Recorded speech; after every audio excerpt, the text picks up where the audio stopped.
For 220 years, a private company ran a Greek island like it owned it, because it did. It taxed the residents, ran the mines, fielded its own fleet, and paid its shareholders a dividend nearly every single year, longer than most kingdoms in Europe managed to keep the same royal family on the throne.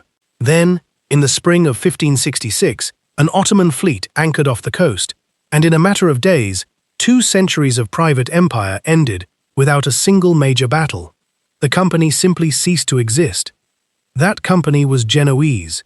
It was funded not by a king, but by a syndicate of ordinary merchant families who pooled their money to finance a war fleet, and it is, without exaggeration, one of the most successful private businesses of the entire medieval world. So let's find out how you build that business from scratch, what a galley actually costs you before it ever earns a peso, and why the real fortune was never in the ship at all.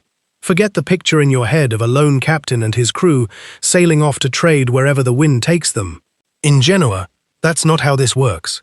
The Republic itself owns the arsenal and builds the galleys, then leases or auctions the use of them to private merchants through a system called the incanto, literally, the auction. You are bidding for the right to arm, crew, and sail a state-built hull on a fixed commercial route, under a license the Republic can revoke, on a schedule the Republic largely controls. You don't own a ship, you own the right to use one, for one season if nothing goes wrong first. Here's what that right actually costs you. A galley of this period runs somewhere in the range of 1 to 200 rowers, depending on size and route, plus officers, marines, and skilled sailors to handle the sail when the wind allows you to rest the oars.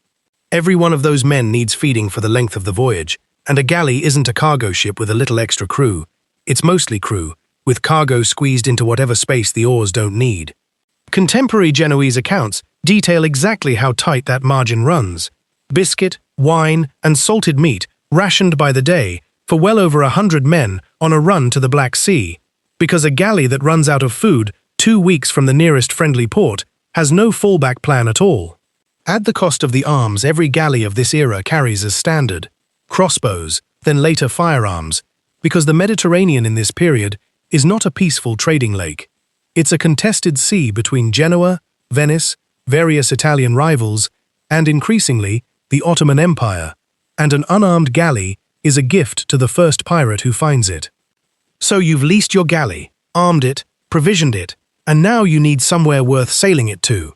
And this is where the real Genoese business model reveals itself. Because the smartest merchants in this story weren't just running one boat back and forth. They were building the entire supply chain the boat depended on, starting with a single conquest that changed everything. In 1346, a Genoese fleet, financed privately by a consortium of noble and merchant families rather than by the state treasury, seizes the island of Chios in the Aegean. What makes Chios worth seizing isn't scenery, it's alum, a mineral essential to dyeing and tanning cloth across the whole of Europe, and Chios sits on some of the richest deposits anywhere in the Mediterranean world. The families who finance that conquest don't hand the island back to the Republic. They form a company, the Mahona of Chios, and the Republic, unable or unwilling to pay back what it owes them for the campaign, essentially lets them keep the island as repayment. Shares in that company get bought, sold, and inherited for generations. This is a joint stock company, running a sovereign territory, 200 years before anyone in London or Amsterdam gets credit for inventing the idea. Here's why that matters to you as an ordinary galley operator, rather than one of the Mahona's noble shareholders. Alum from Chios has to move, and it has to move on Genoese ships, protected by Genoese arms, sold through a network of Genoese trading posts that stretches from Chios itself all the way to a colony called Kaffa on the Crimean coast, the far edge of the Black Sea. Kaffa is where Genoese merchants buy grain, slaves, and silk, brought overland from deep inside Asia, load it onto galleys just like yours, and run it back through Constantinople and the Aegean to Genoa, where European buyers are waiting. You are not running one trade route. You're running one leg of an integrated supply chain that a handful of powerful families control from the mine to the market, and your margin depends entirely on staying inside that system rather than trying to compete against it. That's the real revenue, and it's worth being honest about how it's split. The alum monopoly itself, the actual mining, the actual fixed-price sales contracts negotiated with European buyers, sometimes even with the papacy, which needed vast quantities of alum for its own textile interests.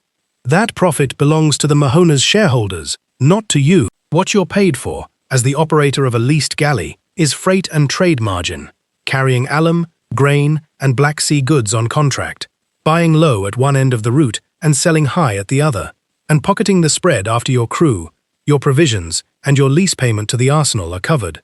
It's a real living. It is not the fortune. The fortune sits upstream of you, in the company that owns the mine.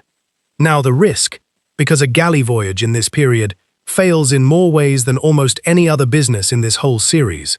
Piracy is constant, not the occasional raider, but an entire economy of privateers, rival Italian city-states, and opportunistic local rulers who all understand exactly how valuable a loaded Genoese galley is.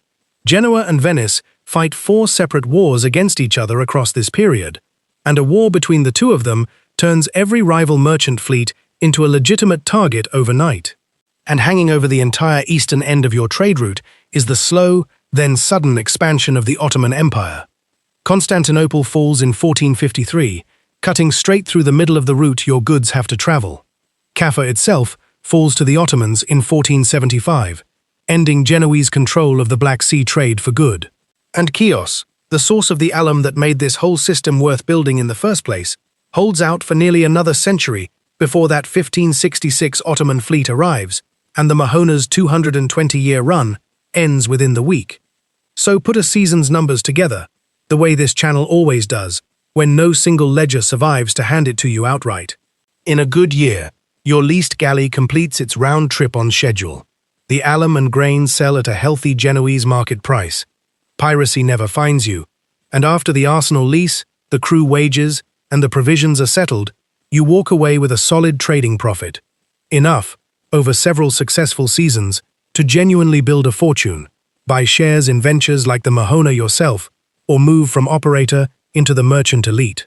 In a bad year, a Venetian war fleet intercepts you, or an Ottoman advance closes the route entirely partway through the season, and your entire investment in the lease, the crew, and the cargo is gone in an afternoon, with the Republic's arsenal still expecting its payment, regardless of what happened to your ship.